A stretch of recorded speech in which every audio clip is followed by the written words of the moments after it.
Well, thank you for being with us today, Mr. Speaker. First, I'd like to ask you, in New Hampshire, you talked about people being able to set up personal retirement accounts. You announced that and then spoke again in South Carolina. Haven't heard a whole lot about that on the national news. Is that still a very important point on your platform? It's very important. We're actually encouraging students on college campuses to organize in favor of it and have local clubs in favor. I think we have 100 and some campuses where people have organized. And I really believe it's a very important idea. It helps save Social Security the right way, which is by moving to a savings and investment model rather than having politicians in charge of your life. It would be totally voluntary, and it would mean that you would take the part of the tax that you pay and would go straight into a savings account. It would build up your entire lifetime. So when you did finally retire, you'd have built up probably 2 or 3 times as much money as you're going to get from the current system. And no politician would control it. So that's what they do in Chile. It's worked perfectly in Chile. They now have so much savings that they have 72% of the economy in savings. And they actually allow Chileans now to invest outside the country because they've brought in so much money that they can't deal with all of it. It sounds like you thought a lot about this, and it sounds like a pretty fascinating idea. But you've got to win the presidency to implement it. That's right. And part of my commitment to young people is that they need to help me win the presidency in order to be able to implement it. But I think it goes both ways. So Georgia is going to be very important for Super Tuesday for you. I assume that you think that is anyway. But we got to look forward. We got to look at Super Tuesday, and we got to look past Super Tuesday. How well are you going to do on Super Tuesday, and where do you go from there? Well, the number one concern has to be carrying your home state, as Governor Romney found out in Michigan. And I think we're going to do better here than he did in Michigan. I think we'll have a much bigger margin than he had. But it's important. I'm here campaigning for 4 straight days because this is important.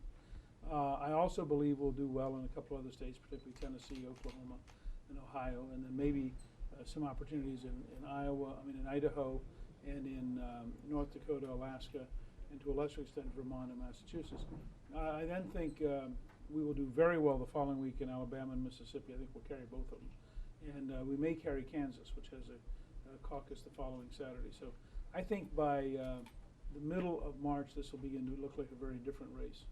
Excellent. And speaking of college students, I was fortunate enough to see you in South Carolina, and I remember you speaking at Jimmy's restaurant about how most college professors are abundantly liberal. Now, do you think this diminishes a college student's education, if that's the case? Yes, I think it ends up being propaganda. I think there's a significant degree to which the things people are taught in college aren't true, and they have to go out and spend years unlearning them.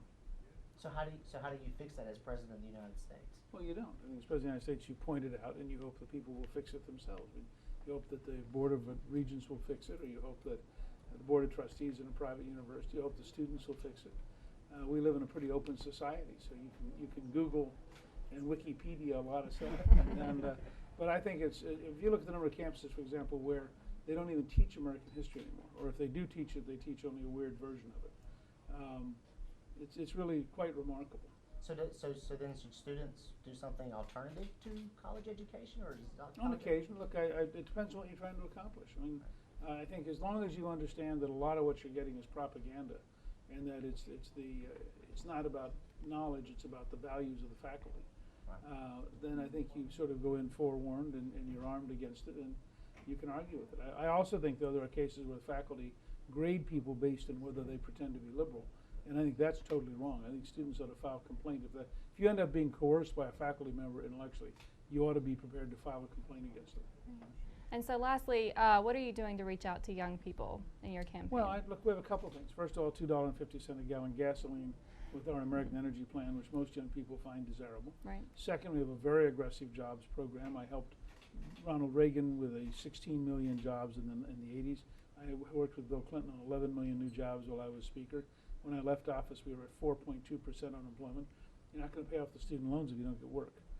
So I'm trying to find a way to make sure that every young person can have a job. Third, I'm trying to offer you a Social Security plan that takes power away from politicians, gives it to you, and gives you 2 or 3 times as big a retirement income as you're going to get under the current system. And fourth, the issue of Islamist radicalism and the issue of national security is your generation's issue. I mean, you're the ones who are going to be most at risk for getting killed. And so I think having a policy of strength and peace through strength is a very important part of a message to young people. Mr. Speaker, I just have one more question. You spoke about being a bold Reagan conservative. One of the things Reagan was known for was being able to attract Democratic voters.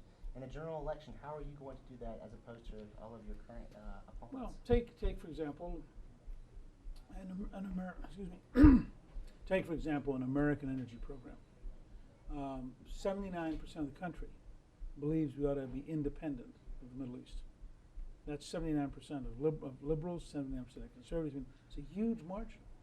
And so if you campaign on issues that bring people to you, I think you'll find a lot of Democrats in Macon who think $2.50 a gallon gas thing would be worth voting for. And so I think you find a lot of people who think paychecks would be worth voting for. So I'm going through a list of things. You'll probably find even some Democrats among the students who think having their own personal Social Security account would be a lot better future than the current system. So I hope on issues, not on personality, not on gimmicks, but on issues to bring people together in a very big way. Mr. Speaker, thank you so much. Thank you all for watching the interview. We'll be right back to do some wrap-up analysis of the rally.